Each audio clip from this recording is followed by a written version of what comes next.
नमस्कार, मैं अंजलि विश्वास। स्वागत है आप सभी का हमारे चैनल पे। कांग्रेस के नेता राहुल गांधी की मुश्किलें बढ़ती जा रही है। झारखंड की अदालत ने अब उनके खिलाफ गैर जमानती वारंट जारी कर दिया है। जी हाँ, बिल्कुल सही सुना आपने। तो क्या है पूरा माजरा, क्यों कांग्रेस के नेता राहुल गांधी के खिलाफ ये गैर जमानती वारंट जारी किया गया है, विस्तार से जान लेते हैं। कांग्रेस के सांसद और लोकसभा में नेता प्रतिपक्ष राहुल गांधी की दिक्कतें कम होने का नाम ही नहीं ले रही है। ईडी उनके खिलाफ कई सारे खुलासे कर रही है एक तरफ, तो दूसरी तरफ अब झारखंड के चाईबासा एमपी एमएलए कोर्ट ने राहुल गांधी के खिलाफ गैर जमानती वारंट जारी किया है। इसके साथ ही 26 जून को राहुल गांधी को अदालत में पेश होने का आदेश भी दिया है। हालांकि अदालत में पेशी से छूट के लिए राहुल गांधी के वकील ने कोर्ट में अर्जी भी दायर की थी, लेकिन कोर्ट ने उसे तुरंत खारिज करते हुए सांसद को अदालत में पेश होने को कहा है। इस संबंध में अधिवक्ता केशव प्रसाद ने जानकारी साझा की और कहा कि 28 मार्च 2018 को राहुल गांधी ने कांग्रेस के अधिवेशन में भारतीय जनता पार्टी के खिलाफ भाषण दिया था। उनके इसी भाषण को लेकर भाजपा के नेता प्रताप कुमार ने कांग्रेस के नेता राहुल गांधी के खिलाफ चाईबासा सीजेएम अदालत में 9 जुलाई 2018 को मानहानि की अर्जी दायर की थी। इसी मामले में अब कोर्ट ने सुनवाई की है। इसके बाद अब आपको बता दें कि अदालत ने राहुल गांधी के खिलाफ गैर जमानती वारंट जारी करते हुए कोर्ट में पेश होने का आदेश दिया है। कोर्ट ने अब यह अर्जी क्यों खारिज की है, ये भी जान लीजिए। कांग्रेस के नेता राहुल गांधी से जुड़ा ये मामला 5 साल पुराना है। इस मामले को सुनवाई के लिए झारखंड हाईकोर्ट के आदेश पर 20 फरवरी 2020 को सीजेएम कोर्ट के Ranchi special court MP MLA में भेज दिया गया था। यहां से इसे Chaibasa special MP MLA court में भेज दिया गया। इसके बाद अदालत के न्यायिक दंडाधिकार के मामले पर संज्ञान लिया। कोर्ट की ओर से राहुल गांधी को समन भेजा गया, लेकिन वे उपस्थित नहीं हुए। Rahul Gandhi MP MLA court से जमानतिया वारंट जारी होने पर भी अदालत में पेश नहीं हुए। इसके बदले उनके वकील ने झारखंड हाई कोर्ट में वारंट रोकने के लिए अर्जी दायर की, जिसे कोर्ट ने डिस्पोज कर दिया। अब चाईबासा एमपी एमएलए कोर्ट ने सांसद राहुल गांधी के खिलाफ गैर जमानती वारंट जारी करते हुए उन्हें कोर्ट में पेश होने का आदेश दिया है। कोर्ट में शारीरिक पेशी से छूट के लिए उनके द्वारा अर्जी भी दायर की गई थी, जिसे कोर्ट ने खारिज किया है। गैर जमानती वारंट जारी होने के बाद अब राहुल गांधी के पास एक बार फिर झारखंड हाईकोर्ट जाने का रास्ता बचा है। अगर वहां से उनको राहत नहीं मिलती है तो राहुल गांधी सुप्रीम कोर्ट से भी राहत के लिए अर्जी दे सकते हैं। बता दें कि राहुल गांधी के खिलाफ देश के कई कोर्ट में अलग अलग केस चल रहे हैं। इनमें गलत बयानबाजी और वीर सावरकर के खिलाफ बिना तथ्यों के बयान देने का भी केस है। राहुल गांधी को मानहानि के एक केस में गुजरात की अदालत ने सजा भी सुनाई थी, जिसमें उनकी लोकसभा की सदस्यता भी चली गई थी। बाद में सुप्रीम कोर्ट ने सजा पर रोक लगा दी थी।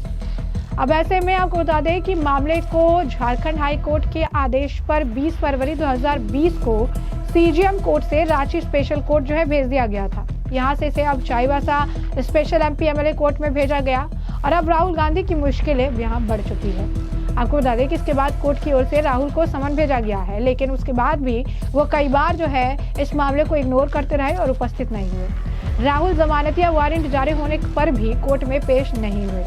इसे रुकवाने के लिए राहुल गांधी ने झारखंड हाई कोर्ट में भी अर्जी दायर की, जिसे भी खारिज कर दिया गया। आपको बता दें कि 28 मार्च 2018 को राहुल ने कांग्रेस के ही एक प्रोग्राम में बीजेपी के खिलाफ भाषण दिया था। उनके इस भाषण को लेकर बीजेपी के नेता प्रताप कुमार ने ही राहुल गांधी के खिलाफ ये पूरा मामला दर्ज कराया, जो मानहानि से जुड़ा हुआ है। और अब इसी मामले को लेकर राहुल गांधी को जवाब देने कोर्ट पहुंचना ही पड़ेगा। इस मामले में कोर्ट ने सुनवाई करते हुए राहुल गांधी के खिलाफ अब गैर जमानती वारंट जारी किया है। उन्हें व्यक्तिगत तौर पर कोर्ट में पेश होने का आदेश दिया गया है। 26 जून को यह आदेश उन्होंने दिया है कि 26 जून को उन्हें पेश होना ही पड़ेगा और उनके पास अब कोई ऑप्शन नहीं बचा है। और जैसा कि हमने आपको बताया कि राहुल गांधी के खिलाफ मानहानि का ये इकलौता मामला नहीं है।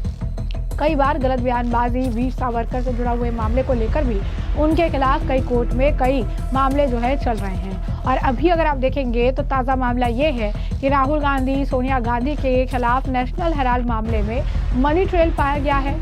ईडी ने कोर्ट में कई तरह के खुलासे किए हैं। आरोपी नंबर 1 और आरोपी नंबर 2 सोनिया और राहुल गांधी को बनाया गया है।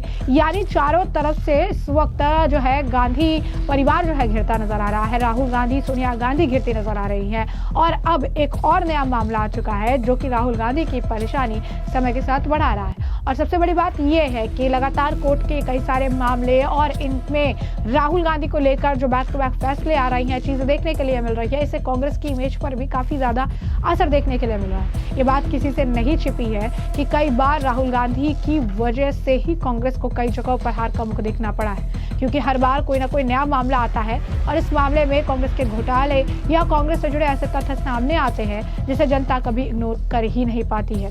और यही कारण है कि चुनाव में इन्हें भारी भरकम नुकसान होता है। अब जिस तरीके से नेशनल हेराल्ड मामले की अगर हम बात करें तो उसमें भी जिस तरीके से मामला सामने आ रहा है, जिस तरीके के खुलासे हो रहे हैं, जिस तरीके से आरोपी बनाया गया है और ऐसे कहा जा रहा है कि इससे भी कांग्रेस की इमेज को काफी ज्यादा नुकसान पहुंचा है। राहुल गांधी एक तरह से अगर आप कहेंगे कि कांग्रेस के लिए डैमेज कंट्रोल करने का प्रयास तो करते हैं, लेकिन उससे ज्यादा डैमेज जो है हर बार कांग्रेस को झेलना पड़ता है। और इन सभी लिस्ट में अब एक और मामला शामिल हो चुका है। अब राहुल गांधी के खिलाफ ये जो गैर जमानती वारंट है उन्हें जारी किया गया है। व्यक्तिगत तौर पर उन्हें कोर्ट में पेश होना ही पड़ेगा। उनके वकील ने एक बार फिर ये अर्जी की कि वो मतलब जो है व्यक्तिगत तौर पर कोर्ट में पेश नहीं हो सकते हैं, तो उसे भी खारिज कर दिया गया और कोर्ट ने सख्त आदेश देते हुए कहा है कि इस पूरे मामले को लेकर अब उन्हें सीरियसनेस दिखाना पड़ेगा। उन्हें बहुत बार मौका मिला लेकिन हर बार जो है वो कोर्ट नहीं पहुंचे और ऐसे में 26 तारीख को उन्हें कोर्ट आना ही पड़ेगा। अब ऐसे में आपको बता दें कि कोर्ट ने जिस तरीके से अब उन्हें गैर जमानती वारंट जारी किया, इस पर अब लोगों की भी प्रतिक्रिया देखने के लिए मिल रही है। आम जनता इस मामले को लेकर लिख रही है कि कानून जो है वो सबके लिए समान है, नाम बड़ा हो या पद, जवाबदेही से कोई भी बच नहीं सकता है। न्याय व्यवस्था पर विश्वास और भी मजबूत होता है ऐसे फैसलों से। यानी साफ तौर पर यह कहना है कि ये जो स्थिति है, जो सिचुएशन है, इसमें कोई किसी से बच नहीं सकता है। अब इंसान किसी भी पद पर हो, कोई भी चीज कर रहा हो, लेकिन और जो है उसे जवाब तो देना पड़ेगा। वहीं आपको बता दें कि कुछ लोग तो ये भी कह रहे हैं कि इसे जेल में डाल दो, जेल की हवा इसे खाने दो, इसे जाने दो जेल। कई सारे ऐसे मामले हैं जिसमें इन्हें जो है सिचुएशन देखने के लिए मिल रही है। वही आपको बता दें कि राहुल गांधी इन सब बीच में अब जो है कांग्रेस के सांसद हैं वो पुंछ में नागरिक क्षेत्रों का भी दौरा करने के लिए निकल गए हैं, जहाँ पर पाकिस्तान की ओर से सीमा पार से कई सारी गोलीबारी की गई थी, उसका भी नुकसान हुआ है। तो एक तरफ उनके खिलाफ कई सारे मामले देखने के लिए मिल रहा है, दूसरी तरफ राहुल गांधी जो है निकले हुए हैं एक बार फिर अपनी राजनीति चमकाने के लिए। और आपने तो ये देखा ही कि किस तरीके से राहुल गांधी और कांग्रेस द्वारा इस पूरे मामले पर तरह तरह के सवाल भी उठाए गए थे, सारी चीजें जो है कही गई थी।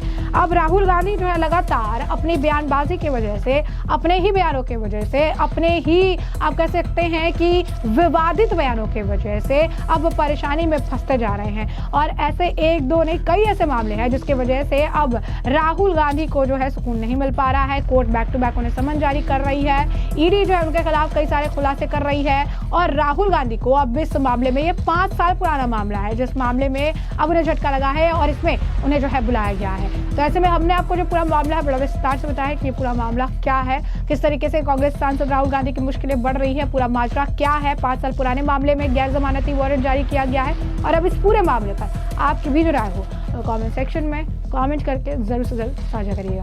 धन्यवाद।